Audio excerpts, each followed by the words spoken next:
So when you think about NFT products, just some questions that I would think about is what utility does your NFT provide?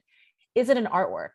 If it's an artwork, then the utility might be, it's beautiful. It speaks to someone. The story behind it resonates with the person who's looking at it. It might, so that in itself could be a utility. But there's other utilities, like I mentioned. There's gaming assets where if you have this NFT, this specific avatar within this game can do karate kicks. So you want to have this NFT because it has the ability to do karate kicks.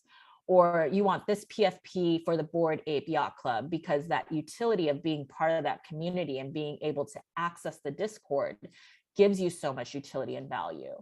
But like any physical product out there, you need to start with the utility.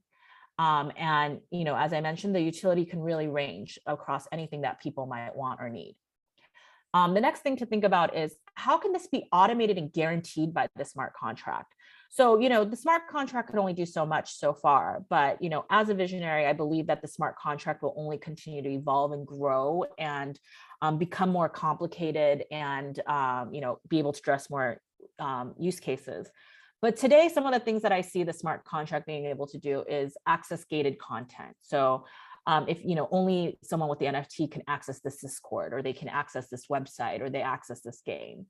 You also see things around scarcity and limited quality. The smart contract can guarantee there's only going to be 100 of these NFTs ever issued from this collection. So the smart contract ensures that there can never be more than 100. And so that's all guaranteed by the technology. The technology can gate that.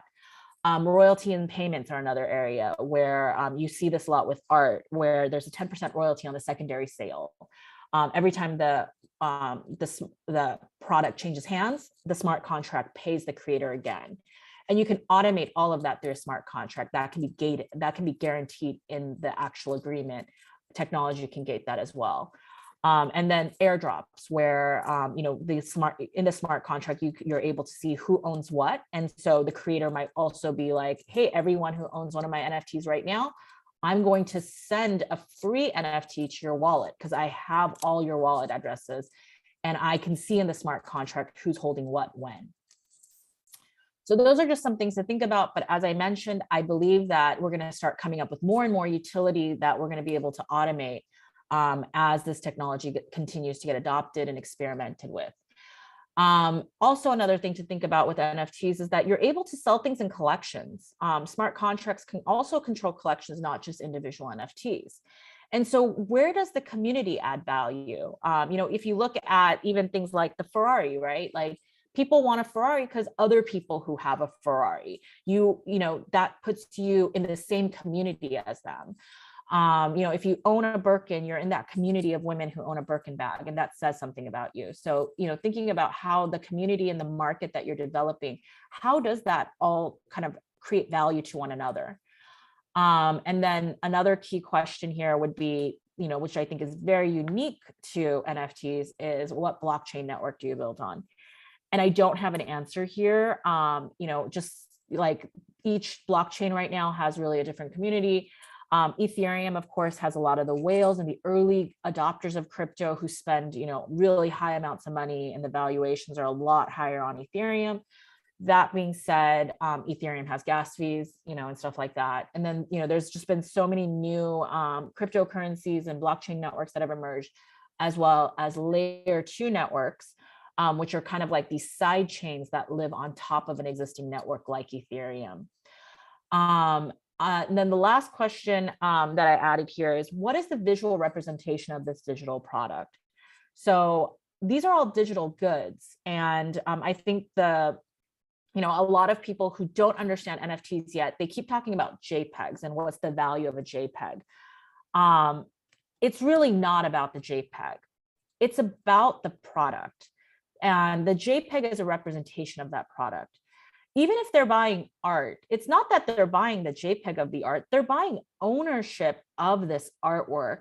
And the JPEG that the NFT comes with is the visual representation that this is what you own. And, like the Bored Ape community, as I mentioned, it's really not about the ape picture. The ape picture shows that you're in this community that includes celebrities and NBA players and some of the biggest business people within the crypto space. But as we have seen within the NFT adoption thus far, there's always some kind of visual representation because people want to be able to show what they bought. Similar to like a Ferrari is not about a car, right? Like you can buy a Toyota Corolla if you want a car. You buy a Ferrari because you want to show up somewhere and pull up in the front and have everyone see you come out of a Ferrari. The Ferrari is a visual representation of wealth, of someone who has achieved something. It says something about you. And in that same way, these images and artworks that come along with NFTs, they're a visual representation of what you own. And so it's also important to think about, how am I going to convey that? You can almost kind of think of it as packaging, or your retail store or whatever, like the things that help you sell the product and convey to the market what it is you're selling.